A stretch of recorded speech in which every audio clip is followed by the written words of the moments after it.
días, tardes o noches. Bienvenidos a Pepperstein 77.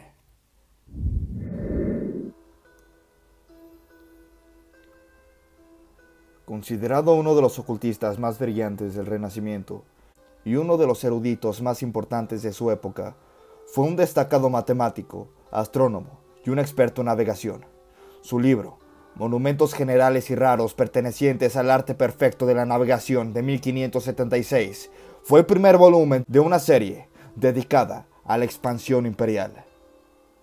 Incursionó en el hermetismo, la magia y la astrología, dedicando sus últimos 30 años a intentar comunicarse con los ángeles para saber el lenguaje universal de la creación, procurando la unidad preapocalíptica de la humanidad. Sostenía que los números eran la base de todo y la clave del conocimiento. También creía que la creación divina era un acto de numeración.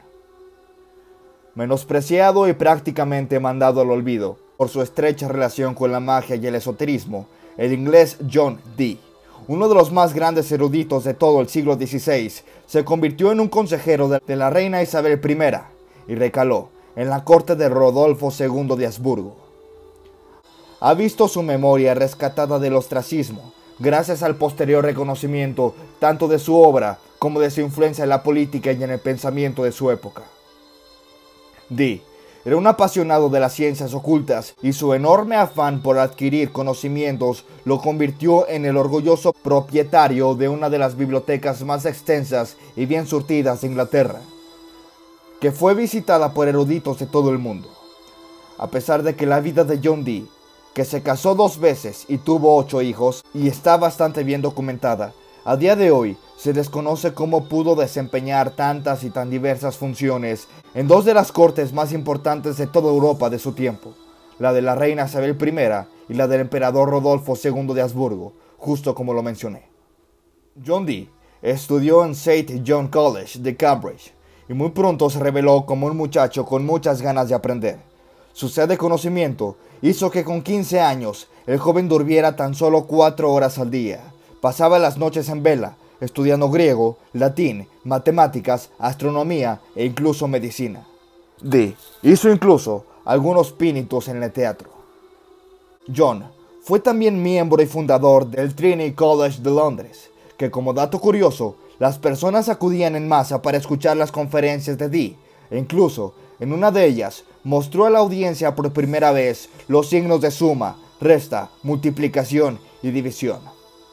John Dee, que con el tiempo se convertiría en uno de los científicos más respetados de Inglaterra, abrazó la teoría heliocéntrica, por aquella época muy controvertida, que afirmaba que los planetas giraban alrededor del Sol. Pero, en 1555, cuando en Inglaterra reinaba María I, hija de Enrique VIII y Catalina de Aragón, Dee fue arrestado y acusado de traición por calcular el horóscopo de la reina y el de su hermana, la princesa Isabel. También fue acusado de un intento de asesinato de la soberana mediante artes de brujería. Dee compareció ante el tribunal llamado la Cámara Estrellada, donde se declaró inocente de todos los cargos que se le imputaban.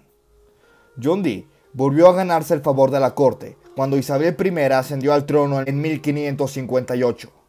Dee se convirtió entonces en asesor astrólogo real, pero John, al parecer, se ocupó a sí mismo de asuntos mucho más trascendentes para su país. Según se cuenta, años después, fue el sabio quien informó a la armada inglesa de cuál era el mejor momento para atacar la armada española. Sus indudables conocimientos de meteorología ayudaron a los ingleses a anticiparse a la tormenta que estaba por llegar y, de este modo, resultar vencedores en la batalla.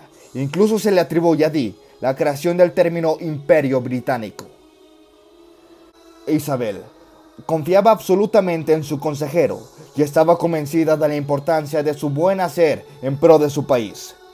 De este modo, la reina, que requería de un espía eficaz que pasara desapercibido, pensó que John Dee era la persona ideal para desempeñar con éxito aquel cargo. Durante sus misiones de espionaje, Dee creó una firma específica para dirigirse a la monarca.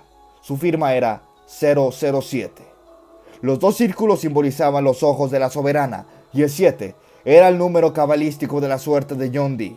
500 años más tarde, la firma secreta de Dee sería adoptada por el escritor británico Ian Fleming para crear el nombre en clave del más famoso agente secreto de todos los tiempos, James Bond. Asimismo, Dee utilizó su cargo como asesor científico y astrológico de Isabel I para crear la biblioteca más importante de Inglaterra, en la casa de Mortlake, en la ribera sur del río Támesis, que llegó a contar con un fondo de más de 2.600 libros. En sus últimos años, Dee pasó su tiempo tratando de comunicarse con los ángeles por motivos prácticos. Quería descubrir nuevos conocimientos que no estaban disponibles en los libros ni en las mentes de sus contemporáneos. Y, aunque ahora eso nos puede parecer absurdo, en esa época era considerada una forma viable de acceder a toda clase de información. Intentó aplicar su conocimiento de la óptica para adivinar o conjurar espíritus con la ayuda de un espejo hecho de obsidiana, vidrio volcánico, llevado desde México a Europa, tras la conquista de la región por Hernán Cortés. Quiero agregar este dato.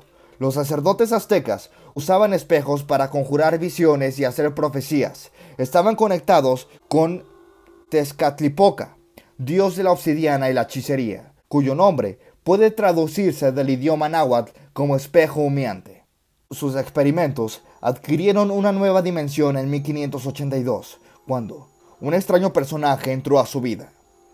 Se trataba de un joven alcohólico de 26 años de edad, con las ojeras cortadas, un castigo que se realizaba a los falsificadores de monedas, llamado Edward Kelly, quien era un vidente con reputación de hechicero.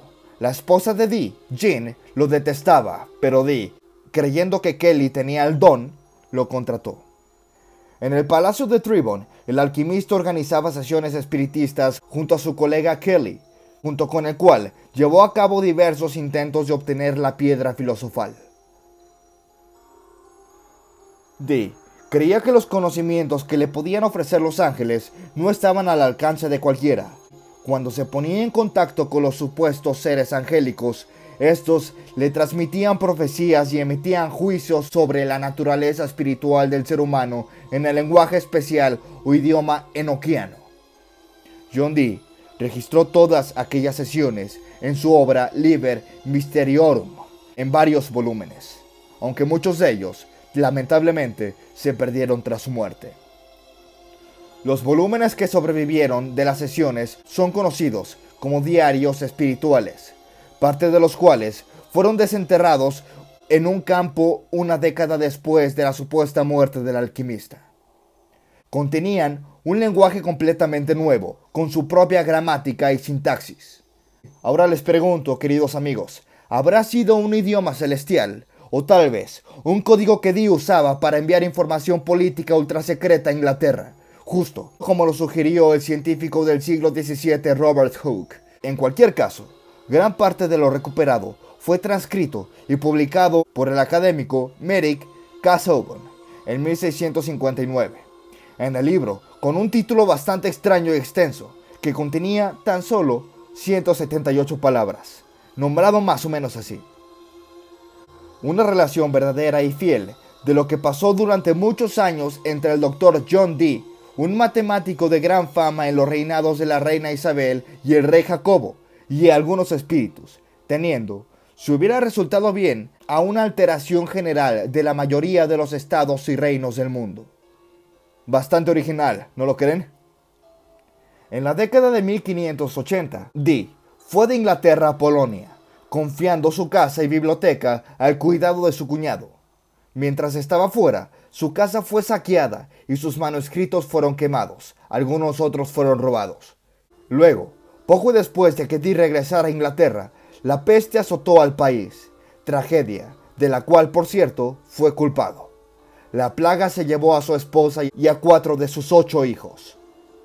Cuando Isabel I murió, en 1603, Dee perdió la capacidad de defenderse de sus muchos enemigos, incluido el sucesor de la reina, Jacobo I de Inglaterra y IV de Escocia, a quien, por cierto, le gustaba supervisar personalmente la tortura de mujeres acusadas de brujería.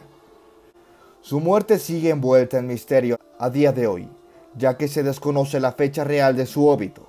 De hecho, los expedientes parroquiales de la época y su lápida funeraria desaparecieron misteriosamente.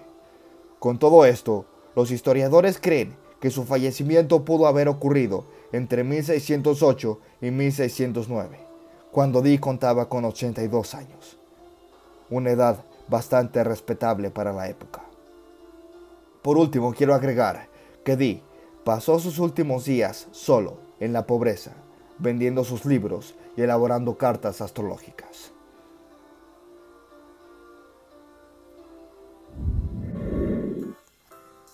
Antes de terminar con el video, quiero invitarlos a formar parte de los miembros del canal. Tendrán muchos beneficios como obtener insignias especiales, ver contenido exclusivo o mirar contenido antes que sea público, así como pedirme directamente algún tema de qué hablar, al igual que pedirme alguna canción para tocar, entre muchos beneficios más. Si mi trabajo les gustó, los invito a que dejen su like y se suscriban al canal, ya que me ayudan un montón a continuar con este proyecto, además de que es totalmente gratis. Larga vida a todos ustedes, amigos, y recuerden, ¡Let's rock!